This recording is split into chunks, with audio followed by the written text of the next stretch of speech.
Charles was entering his house when his cell phone rang. It was from Mr. Piken. He had almost forgotten him in his euphoria of victory. "Hello, Mr. Bain." "Hello, Mr. Piken," he returned. "I was in your office but was told you were not in, so I decided to get your cell phone number and make an appointment before coming." "Yeah, I left the office just about 15 minutes earlier," he said, withholding the information on his resignation. "Do you have some time to help me clear some doubts?" he asked. "Sure. I can meet you at home if you would like to come." "Okay. Send me the address and I will be there immediately," he said and hung up. Charles sent him the address but warned himself about telling him about John's threat, as that could put him in a spot, except it gets to the point that he would have to save himself before a judge. He had listened to his recording in the car at the parking lot before he drove home, and he was happy for the wisdom to have John openly admit the threat to plant the murder on him. "Hello, Mr. Piken." Charles greeted him with a broad smile as he ushered him to the garden chair. "Thank you, Mr. Bain, for allowing an appointment at such short notice," he said, wondering what had happened to the man he met the day before, who was about to burst in fear. "Oh, no, not all. This is about the life of a young woman whose life was snooped out by wicked men. If there is anything I can do, why not?" he said, pointing to one of the chairs in the garden. "You have got a beautiful garden here," he said, still studying the Charles. He had in the past seen men who could use their facial expression and words to fool a detective, but he could tell that Charles meant every word. "Thank you. So have you got any leads yet?" Charles asked. "Still working, and that is why I had to come back to you," he said, straightening himself on the chair. "Before I ask my question, I'd like to know what happened to you between yesterday and today. You seem to have changed." "You are right. Something happened to me yesterday after you left. I was carrying loads of guilt that I was afraid of letting anyone know about, but I was in a church in the evening where I was relieved of that guilt and I became a new man," he said, smiling as he remembered the joy that flooded his heart. Mr. Piken looked at him as though he had gone out of his mind and made a face that could interpret his mind. "Oh, really? Yes. I came clean to my wife that I was involved with Maggie, and thank God she forgave me." His face narrowed as he questioned, "You told your wife and she forgave you?" "Yes. Why?" Charles returned. "I have not seen a man that confessed such a sin and does not open the door for divorce," he said, still looking at him like he was from another planet. He was about to say something when Becky came to them in the garden with a broad smile, planting a kiss on his cheek to ask what they would want to drink. "Sweetheart, meet Mr. Piken, the detective in charge of the murder case I told you about," he said, and turning to Mr. Piken he said, "Meet my wife Becky." "Pleased to meet you, Mrs. Bain." He shook her hand, still wondering the kind of woman she was.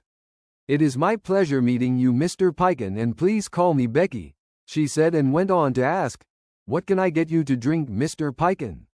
"Oh, I think a glass of water will do," he replied. "Sweetheart, what about you?" she said, turning to her husband. "A can of Coke will do. Thank you." Becky left and came back with the drinks. "Enjoy your time," she said, and returned to the house. Charles could see that something was bothering the detective, but could not place it. He caught him in mid-thought as he lowered the can of Coke to his mouth. "Is everything okay, Mr. Piken?" Charles asked, bringing him back to his senses. "Just thinking how lucky some men really are," he said, and Charles could see the pain that came over his face while he was talking. "It had not always been so, Mr. Piken. God saved my marriage. We were at the verge of divorce just a few weeks ago." Charles shifted the glory to God. "I have heard you speak about God over and over, but the truth is that I don't think I believe in God. I have seen so much injustice, cruelty, and human suffering in my entire life that I wonder if God is real. Why does he allow such things?" he said, turning his face the other way to hide his emotion. "I understand you perfectly, and that was my stand all this while before yesterday. I took a job with the UN because I have always wanted to help humanity. It breaks my heart when I see wars with women and children bearing the brunt of it, Mr. Piken. If there is one person that have blamed God for human sufferings for years, it was me," Charles said as he felt the man had seen someone with a similar experience and had shared in his belief. Charles, permit me to call you by your first name. I came to ask you a few more questions that can help me in this investigation. But you can't believe how much you have helped me cleared some doubt, he said, clearing his throat, and picked up the glass of water to his mouth before he continued. I just want to ask you a few questions about John Hans. I understand he is your boss, and that means he was the one you were with the night before the death of Maggie. Yes, he is, Charles answered as he looked at Mr. Piken, wondering what he could be up to. Charles had thought of John being behind the killing of Maggie, but could not connect the motive except for the fact that they wanted to pin her death on him. Would John have to take an innocent life to get him to do his bidding? He felt there could be more to it, but whatever it is, he assured himself, it will soon be out. I got access to CCTV footage of the bank that overlooks the apartment building of Maggie and found the possible killer. When I researched him, I discovered he was an ex-jailbird that works for John as a private eye. I have not got all my answers, but I thought it would be important to speak with you to know if your discussion the night before had anything to do with Maggie or just anything to help me. Charles looked at the man and felt he could trust him with some vital information that could also help him in times of need. I will tell you on the ground that you will protect my interest. Can I have your word on that? Yes, I will treat whatever you tell me with absolute confidence, Mr. Piken promised. I actually resigned today. He started and saw on his face that he was shocked. John was blackmailing me using my affairs with Maggie to do a job that was against my conscience. Please don't ask me what that was.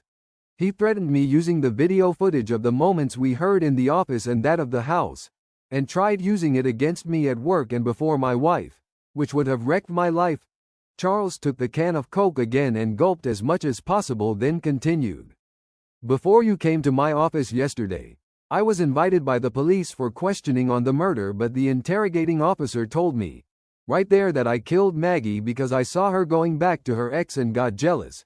And according to him, I killed her, and he was ready to frame me with a murder charge except I do what John had asked me to do, he said, and looked into the man's face as he shook his head in disgust. Today, I went to see John with my resignation letter and he repeated the whole thing, but I was wise enough. Well, thank God for that. I had my phone on recording mode and he spoke everything into it, giving me my freedom ticket. Please don't ask me about it because I will not give you. Just then it crossed his mind that he did not even know who hired Mr. Piken or whom he was working for. Then he frowned and looked at him. Who are you working for? Don't be afraid. You are safe, he said, smiling. I will not say a word anymore until you tell me whom you are working for, Charles said, alarmed.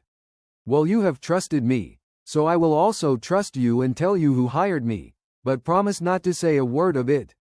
I promise, Charles said, relieved. Maggie's ex-husband hired me to find her killer, he said, draining the remaining water in the cup.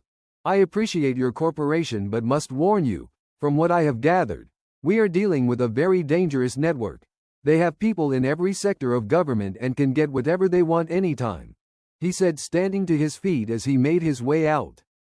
My regards to your wife and remember to call me, should there be anything you want me to know, and permit me to also offer assistance if there is any threat to your life and family, he said, handing him his business card. Thank you, Mr. Piken, and if you don't mind, I would like to invite you to the Bible study going on in the church. It's very educational and transforming. Thank you, I will keep that in mind but not promising, he said as he closed the door of his car and drove off.